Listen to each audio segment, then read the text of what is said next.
They say a man who loves you will remember your favorite flower. My husband brought me red roses today. I've loved lilies for 7 years. He also ordered spicy hot pot for dinner, knowing that even the smell makes me choke. But it wasn't the roses or the chili oil that finally broke me. It was seeing my late mother's sapphire ring on the finger of a pregnant socialite while I was still wearing my wedding band. But I'm getting ahead of myself. Let me tell you about the roses first, because the roses are where this story actually begins, not where it ends. I am not a dramatic man. I need you to understand that before anything else. I'm 34 years old. I went to Georgetown Law. I have argued before federal judges who eat weaker men for sport, and I have never once raised my voice in a courtroom. I don't raise it outside of one either. My mother raised me to be measured. She used to say that a man who shows his hand too early loses the game before the cards are even dealt. So, when Dominic started forgetting things, small things, then larger things, I didn't panic. I filed them. The first file was the perfume. Not mine, not his. Something heavier, synthetic, the kind of scent that announces itself before the woman wearing it enters the room. I smelled it on his collar on a Tuesday in March. I didn't say anything. I noted it. Marriage is not a deposition. You don't ask questions you aren't prepared to hear the answers to. And that Tuesday, I wasn't prepared. I had a motion due in 48 hours and the deposition of a hostile CFO scheduled for Thursday morning. So, I kissed him on the cheek, poured myself a glass of water, and went back to my desk. Dominic Shaw was the CEO of Shaw Capital Group, a mid-sized private equity firm headquartered in Chicago that handled acquisitions in the healthcare and logistics sectors. We met 7 years ago at a fundraiser for the Chicago Symphony Orchestra. He was charming. He had the kind of jaw that belonged in a financial magazine, and the kind of laugh that made a room turn around. I was 37 when I married him. I had spent my entire 30s building a career. I was a trust and estates attorney, corporate litigation subspecialty, at one of the 5 largest firms in the Midwest. I was the person executives called when they needed their empire protected from their own bad decisions. I was, in the quietest possible irony, exactly the wrong man to try to deceive. But love makes people stupid, even people who should know better. I know that now. I knew it then, too, in an abstract way. The way you know that cigarettes cause cancer, intellectually, thoroughly, and in a way that does absolutely nothing to stop the behavior. The roses, that's what I need to tell you about. Dominic knew by our second date that I liked lilies. White Casablanca lilies, specifically, the ones that have a scent like clean water and something warm underneath. My mother kept them in the kitchen every Sunday.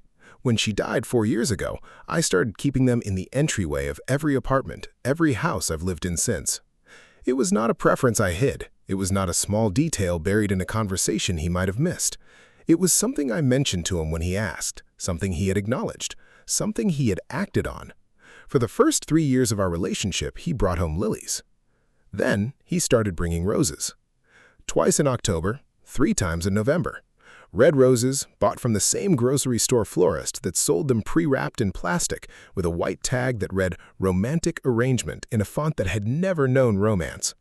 I thanked him each time. I put them in water. I didn't say anything about the lilies. The hot pot was different, because hot pot required a decision.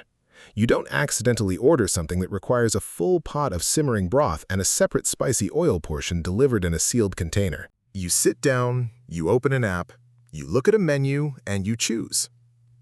Dominic knew I had a sensitivity to capsaicin that went beyond preference. It wasn't an allergy, but eating anything significantly spicy left me nauseous for hours. He had been there the first time it happened, years ago, at a Sichuan restaurant with his colleagues. He had held my jacket while I stood in a bathroom stall breathing through my nose. He knew.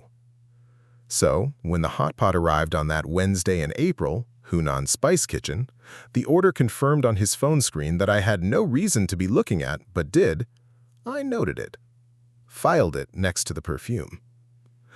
I want to be specific about what filing things actually looks like for a man like me. I had a client once, a woman in her late 50s who was dismantling the estate of a husband who had embezzled from their family business for 11 years. 11 years. She had suspected for most of it. She told me in our second meeting that she had gotten very good at sleeping, that when something was wrong, she slept harder, not less, that the body finds a way to protect itself before the mind is ready to act. I understood her better than I told her. I was sleeping 9 hours a night in those months. Deep, dreamless sleep, the kind I hadn't had since law school. I was eating well, exercising, billing my best hours. From the outside, I was a man in a stable marriage who had found some kind of domestic equilibrium. From the inside, I was performing normalcy with the muscle memory of someone who had been trained to maintain composure under pressure. The performance was not for Dominic. That's important to understand. I wasn't pretending for his benefit. I was pretending for my own, buying myself time in the only currency I had, which was the illusion that things were still manageable, that if I kept the household running, kept showing up to his firm's events with a pressed jacket and a glass of wine, kept saying, "Of course, no problem, that sounds fine," then the thing I could feel coming might slow down, might change direction, might turn out to be something I had miscalculated. I did not miscalculate. The $14,000 withdrawal became $22,000 in June, then $31,000 in July, all from the joint checking account, the one I had made accessible to him as a matter of convenience when I married, never imagining I would need to monitor it like a surveillance feed. I started taking screenshots of the account statements every 2 days, stored them in an encrypted folder on my work laptop that I backed up to a private cloud account registered to an email address Dominic did not know existed. That email account was something I had maintained since before we were married, my mother's advice. Keep something that is only yours, she had told me, when I was young enough to think that advice was about privacy rather than protection. A door that only you can open. I had kept the account without ever expecting to need it urgently. It had become, by August, the most important thing I owned. Next to the joint checking account withdrawal of $14,000 I had seen in our online banking portal when I logged in to confirm a wire transfer, next to the weekend conference in Denver that had produced no hotel receipt in our shared expense folder, next to the second phone. The second phone wasn't hidden, that was the thing. It sat on his nightstand like it belonged there, like it had always been there, like I was the one who had forgotten some basic domestic fact. It was a black iPhone in a plain black case. His regular phone was a dark navy case with SCG embossed on the back, a gift from his board on the company's 10th anniversary. When I asked him about it, he said it was a work phone, a second line for a new investor relations project that required a separate number for compliance reasons. I was a corporate attorney. I knew what compliance reasons required. A second phone for investor relations communications was not one of them. But I nodded. I said, okay. I went back to my book. I was being willfully blind and I knew it. That's the part that will sit with me for a long time. Not that I was deceived, but that I participated in my own deception. There's a legal doctrine called willful blindness. It holds that if you deliberately avoid knowing the facts, you can be held as responsible as someone who actually knew them. Courts use it in fraud cases, in conspiracy charges. The logic is simple. Not looking is a choice. I kept choosing not to look, because looking meant the end of something that, even broken, I wasn't ready to give up. We had been together 7 years. We had a life. We had a house in Lincoln Park with a back garden I had planted myself, beds of white lilies along the south fence that came back every summer. We had a standing reservation at Monteverde on the first Friday of every month. We had a joint financial portfolio and a trust structure that I had personally drafted and that had, over the course of our marriage, become the legal backbone of his entire corporate empire. That last part will become relevant. I kept the file in my head. Date, observation, deviation from the established pattern of our life together. It is what I do. I am not built for screaming. I am built for documentation, and some part of me, the part trained by 15 years of watching people lie in depositions, the part could read a financial statement and find the fiction buried in footnote 12, knew exactly what I was documenting. I just wasn't ready to act on it yet. I gave him the benefit of the doubt for 4 more months. 4 months is a long time to file things away. By the end, the file was very thick. It was a Saturday in August when everything collapsed. Dominic was at a golf outing with a client in Naperville. He had kissed me on the forehead at 7 in the morning, told me he'd be back by dinner.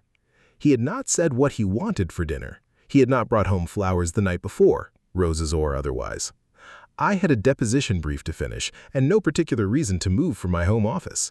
But somewhere around 11, the restlessness got into me the way it sometimes does.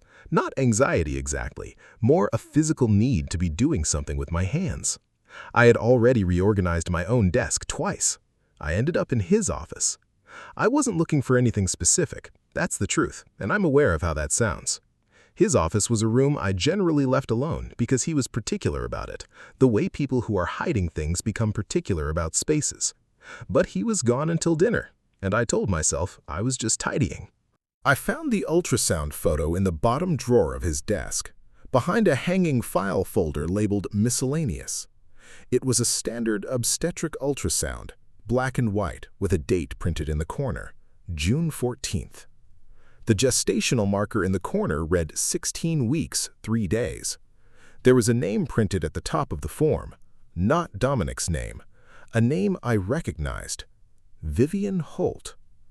I set the photo on the desk. I stood there for a moment, then I picked it up again and looked at the date and did the math.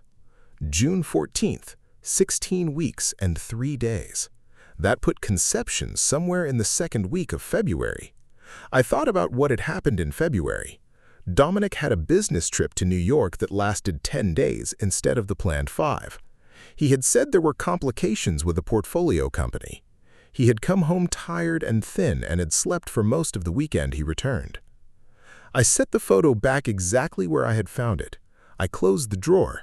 I walked out of his office, closed the door, and stood in the hallway. Then I went to the safe. The safe was in our bedroom closet, built into the wall behind a panel that looked like a standard closet shelf. It was my safe, technically. I had installed it before Dominic moved in, and the combination was something I had never shared with him, a 6-digit number drawn from a case citation that had no meaning to anyone else alive. It was where I kept the originals of important documents, my own estate planning papers, and the jewelry my mother left me. The combination didn't work. I stood there and tried it 3 more times, because that's what you do when something impossible is happening. You test it again. The lock remained closed. Then I tried a different combination, one I had never used but had established as a failsafe and documented in my own estate file. That one worked. The lock had been changed. He had gotten into the safe and changed the combination to something he knew and reset the failsafe to something he controlled. I opened the door. My estate planning documents were still there. The property deed, my bar association credentials, a folder of financial account statements, all the things that if someone were taking inventory without knowing what they were looking for would appear to be the important things. My mother's jewelry box was gone. Everything in it, her diamond anniversary ring, the gold bangles she wore to church, the pearl earrings she got from her own mother, and the sapphire ring, the one she had worn every day for 30 years, the one she had pressed into my hand in the hospital 2 weeks before she died, with my palm wrapped around hers, and told me it was mine now, that she wanted it to stay in the family, that she wanted me to have something of hers that would last. I stood in the closet with the safe door open and the empty space where the jewelry box had been, and I understood with perfect, total clarity that Dominic had not forgotten that I liked lilies. He had never forgotten. He had simply stopped caring. There is a difference, a significant one. I found out about the ring the same afternoon. I don't use social media personally. I have accounts I maintain for professional visibility, a LinkedIn and a minimal Instagram, both managed with the detachment of a man filing a tax return. But a college friend, Marcus, who I had grown up with in Silver Spring, Maryland, sent me a screenshot with no message attached, just the screenshot. Vivian Holt. The Instagram post was public. She was a fixture of Chicago's philanthropic social circuit, daughter of a real estate developer, known for her presence at charity galas and her talent for being photographed at events where important men were in the background. In the photo, she was standing in what appeared to be a rooftop restaurant, profile angled to show the curve of her stomach, dressed in something white and architectural. She was wearing my mother's sapphire ring. It was unmistakable. The ring had a very specific setting, a cushion-cut stone in platinum bezel, with 2 pave bands on either side, and a small chip on the lower left corner of the stone that happened when my mother dropped it on a tile floor in 1994. I had looked at that chip my entire childhood. I knew the shape of it the way you know the face of someone you love. It was on Vivian Holt's right hand, ring finger, and the caption read only, "Everything I carry is precious." Marcus hadn't included a message. He didn't need to. I went back to the safe. I looked at the documents that were left. I inventoried what was missing. The jewelry. 3 physical stock certificates for legacy holdings I maintained in my own name. A signed copy of the family trust amendment I had drafted 2 years ago, the one that restructured the beneficial ownership of the trust in a way that was now critical to the control structure of Shaw Capital Group. He had known what to take. He had either understood the legal structure well enough to know which documents to remove, or, and this seemed more likely, someone had told him. I stood at the open safe for longer than I should have, not because I was falling apart, because I was making a decision, and I wanted to make it correctly. There are 2 ways to respond to betrayal. The first is to react, to call, to confront, to arrive at whatever golf course in Naperville your husband is playing 18 holes on and say the things that are true and burning and will feel satisfying for approximately 40 minutes before they become a liability. People choose that option constantly. I have watched it destroy otherwise winnable cases, collapse estates that could have been protected, scatter leverage into the wind because someone needed to be seen as having responded. The second option is to not react, to close the safe, to walk into your home office, to sit down and understand, with precision, what you actually have and what you can actually do with it. I thought about my mother. She had been a practical woman. She was the daughter of a seamstress from Baltimore who had raised 4 children in a row house and sent all of them to college on a teacher's salary. My mother had grown up understanding that resources were finite and that waste of time, of money, of emotional energy was a form of poverty. She had married my father at 24 and been widowed at 51, and had not, in the 7 years she lived after that, spent a single one of them in bitterness. She had organized. She had protected what she had. She had shown up every Sunday with lilies in the kitchen and the sapphire ring on her right hand, and she had moved forward. I thought about her pressing that ring into my palm, the weight of her hand over mine, the particular way she said family, not as a sentiment, but as an instruction. I closed the safe, I walked to my desk, I opened my laptop, and I logged into the email account that only I could open. And I started the work, and I ended my marriage. Quietly, completely, and with a thoroughness that Dominic Shaw was not going to understand until it was far too late to do anything about it. Monday morning, I walked into my office at Morrison & Hale at 8:15. I closed my door. I told my assistant not to be interrupted for walk-ins.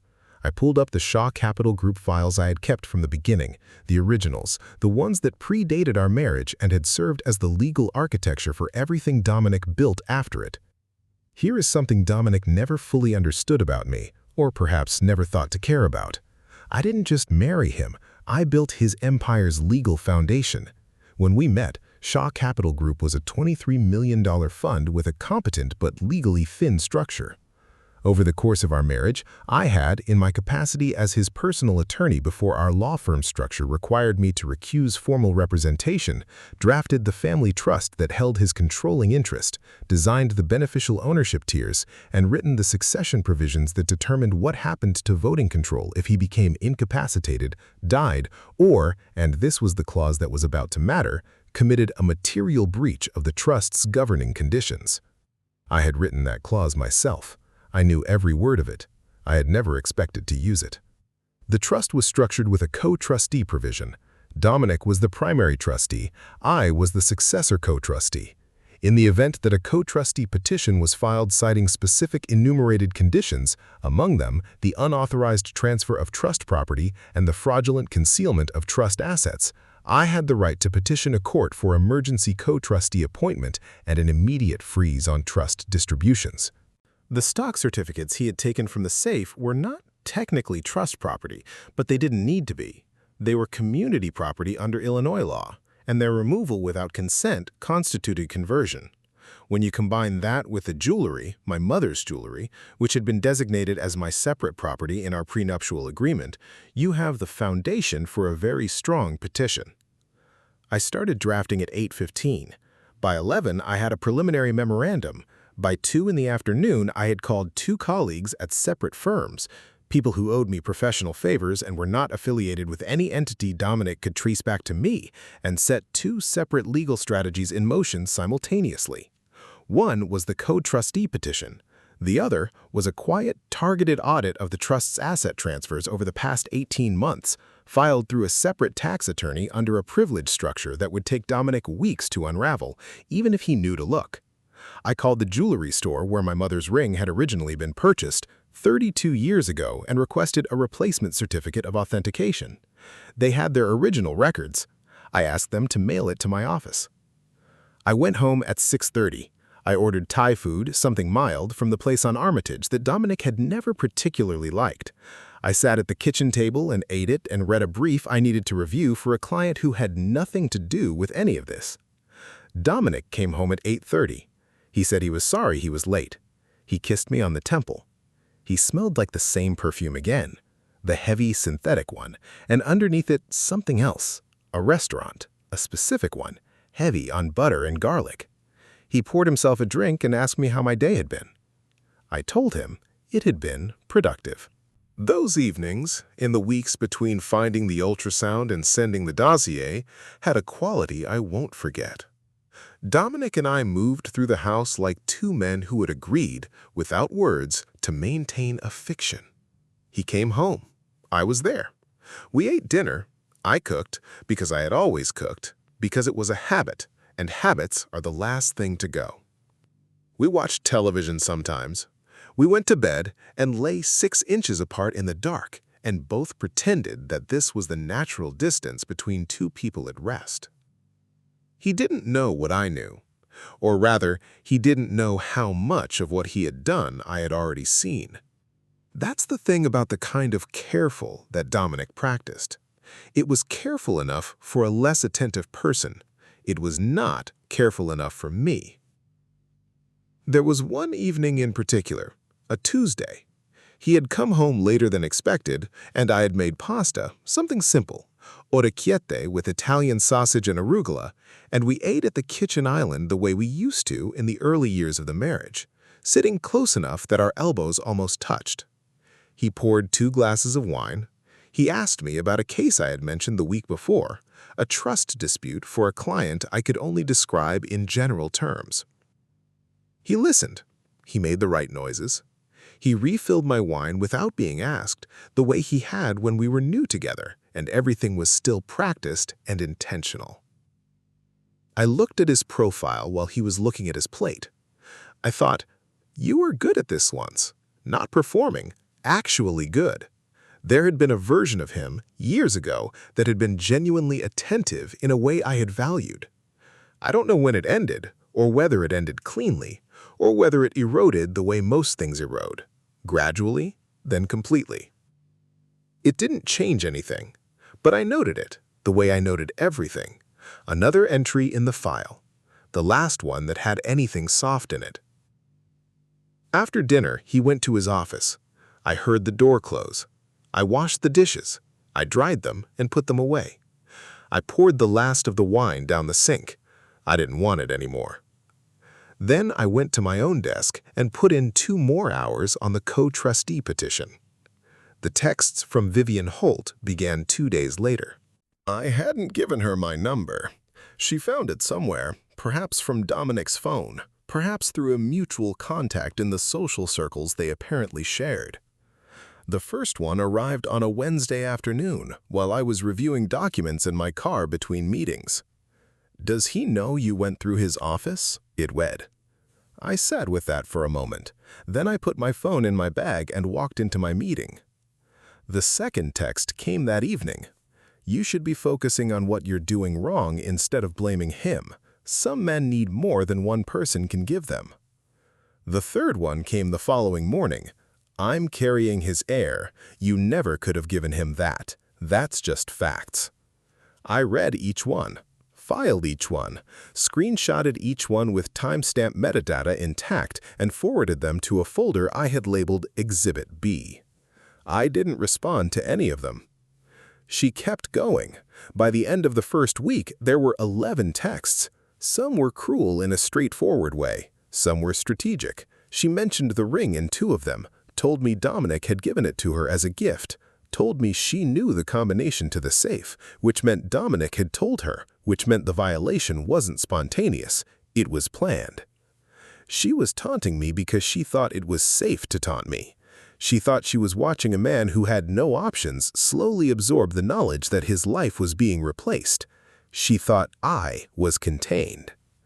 That's the thing about being underestimated. You have to let it happen long enough for it to become useful.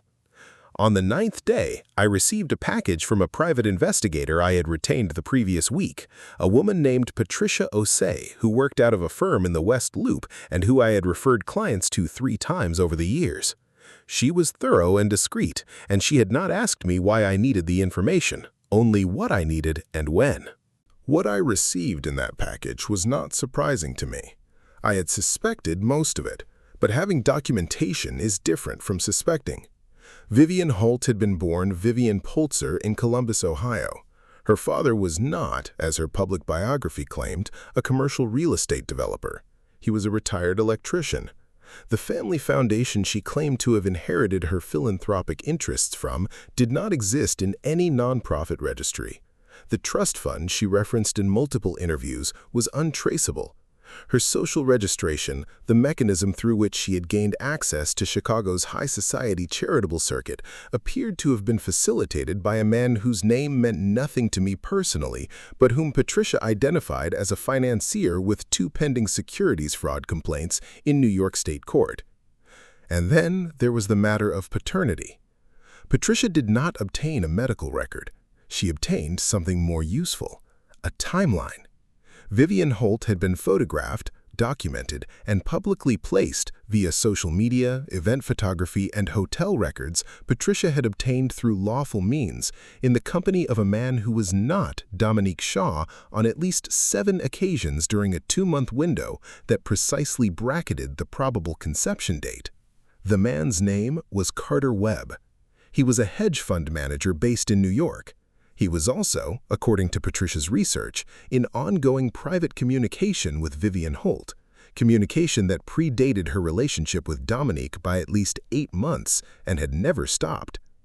I read the full report on a Thursday evening, sitting in my home office, the door closed, with a glass of water on my desk that I did not touch.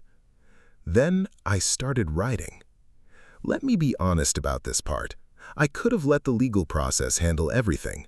The co-trustee petition was already in motion, the asset conversion claims were documented, the divorce filing was drafted and sealed on a file on my computer. I had more than enough to take Dominique Shaw apart through the courts with a precision that would have left him nothing but legal fees and a settlement structured entirely on my terms. But Vivian Holt sent me a 13th text on a Friday morning. She sent it at 6:47 a.m. before I had finished my coffee, and it said, "How does it feel knowing he chose better?" And then she attached a photo of herself in what I recognized as our living room. The couch I had bought, the wall I had painted Pharaoh and Baal Elephant's Breath because Dominic had taken 17 minutes to choose between it and Mole's Breath, and I had let him decide. She was sitting on that couch, my couch, in our house, with the ring on her hand and the smile of a woman who believed she had already won. I finished my coffee. I thought about my mother, who had worn that ring every day for 30 years, who had pressed my hand around it, who had used the word family like it was something you protected. I thought about Dominic, who had opened a safe in my closet using a combination he had no right to know in a house I had helped purchase to take something I had been given by a woman who was no longer here to protect her own possessions. And I thought, she wants to taste this. Fine. The dossier took me 48 hours to assemble. It was anonymous, thorough, and formatted with the dispassion of a legal brief. I know how to write something that cannot be traced to a specific author. I know how to structure information so that it reads as a documented fact rather than an allegation. I know which details to include and which to leave out, and I know how to time the release of information so that it lands where it will do the most damage. I did not post it myself.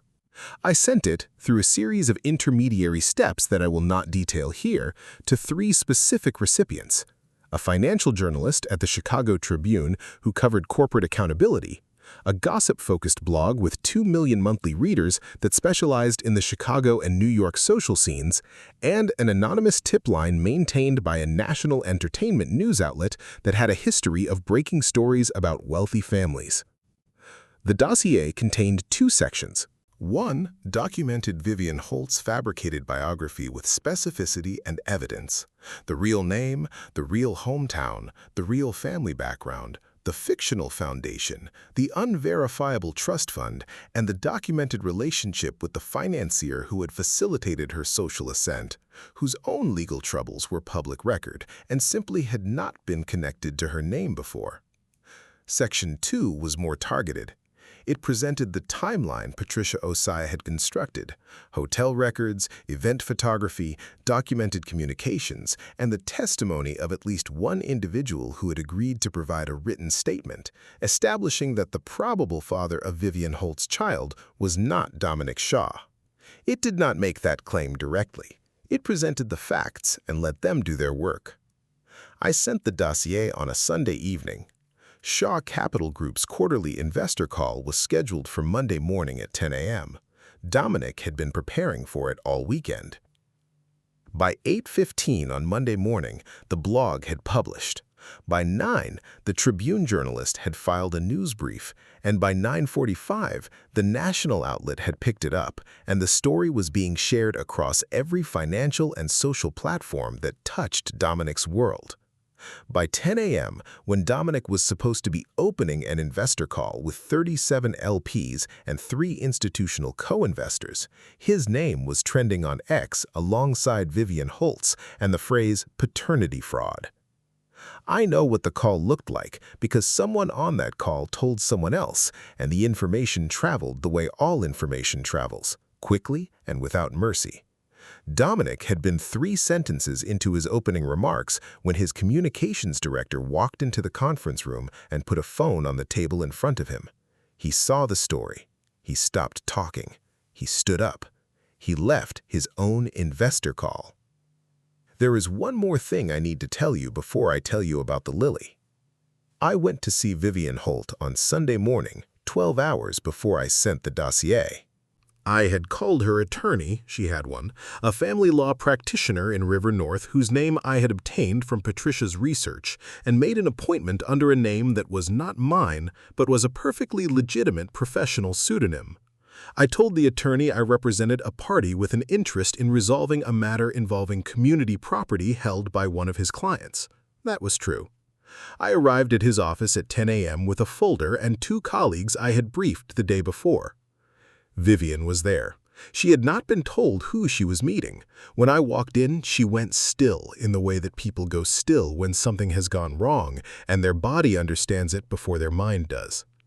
I sat down. I opened the folder. I placed on the table, one by one, a certified copy of my mother's original jewelry appraisal listing the sapphire ring, the certificate of authentication I had requested from the original jeweler, a copy of our prenuptial agreement's separate property clause identifying the ring as my separate property, a police report I had filed the previous Thursday for theft of personal property, and a letter from the Cook County Sheriff's Office confirming that a civil seizure order had been issued for the ring as stolen property. I said, "You have 30 minutes to return the ring to my attorney who is waiting outside. If it is not returned in 30 minutes, the seizure will be executed here." She said something, Several things, actually. I didn't retain most of it. People say a great deal when they are frightened, and none of it is particularly interesting. The ring was brought out in 22 minutes. Her attorney handed it to my colleague in a small velvet pouch. I signed a receipt. I stood up. I thanked them for their time. I did not look at the ring until I was in my car. I sat in the parking structure for a few minutes with it in my palm. The chip on the lower left corner of the stone was still there. 30 years and 2 owners, and it was still exactly the shape I remembered. I put it on my right hand. I drove home. Dominique arrived home at 3:15 on Monday afternoon. I was sitting in the living room. There were no boxes, no packed bags visible in the entryway, no dramatic staging of departure. The house looked the same as it always had. I had ordered a single white lily from a florist on Milwaukee Avenue that morning, a Casa Blanca, and it was in a thin glass vase on the coffee table in front of me. I was wearing the ring on my right hand and my wedding band on my left. I had a cup of tea that had gone cold.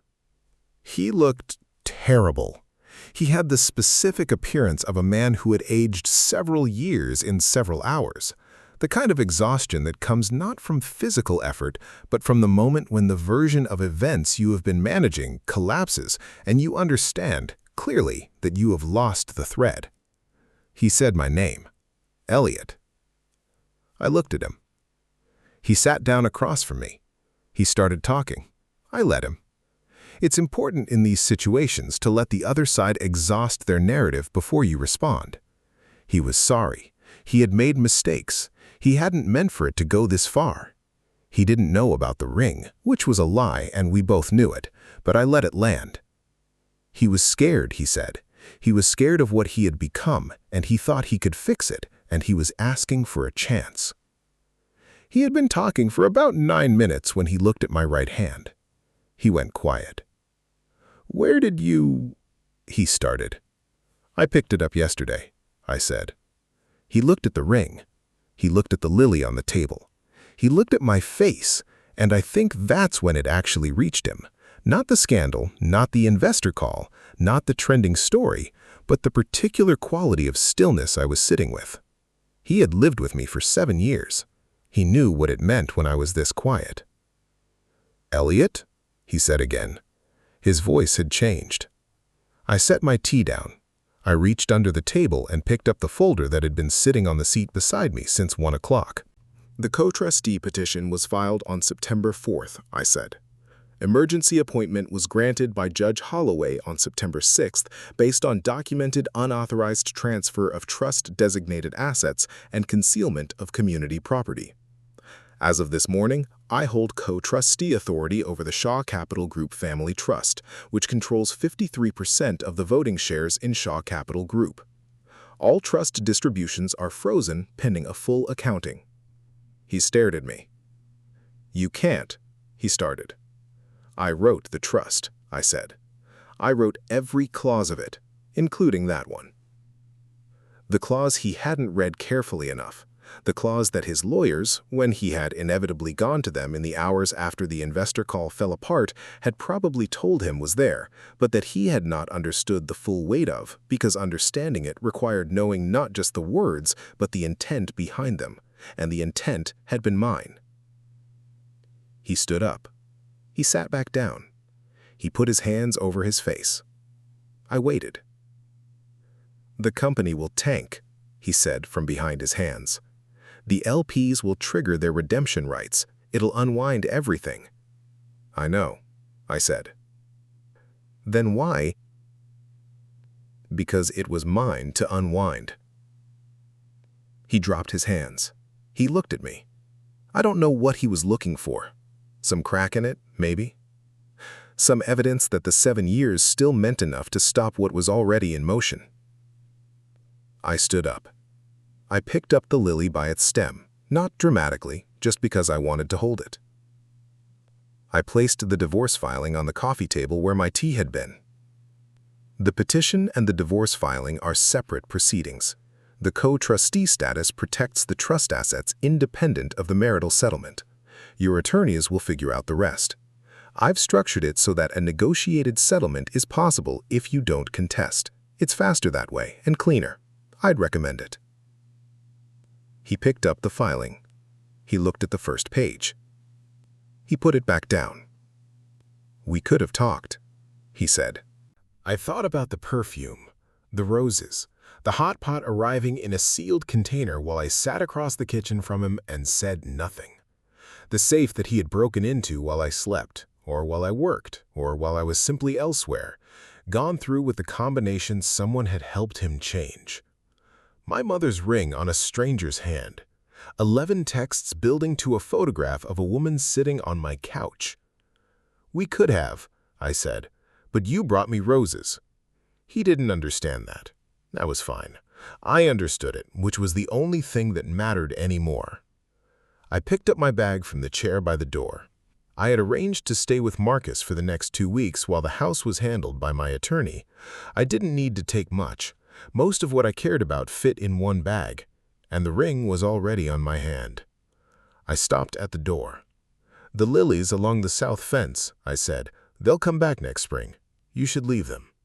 He didn't say anything. I walked out. I'm writing this from an apartment in the Gold Coast, rented month to month while I decide what the next version of things to look like. It's the 3rd week of October. The weather has turned. Marcus brought me a bottle of wine last Saturday and we sat on the small balcony and watched the lake go dark and didn't talk much, which is the best kind of company. The divorce was finalized in December. Dominic did not contest. The settlement was structured on my terms, which was either because his attorneys were good enough to see that contesting was worse, or because he was, in the end, a man who understood when something was over.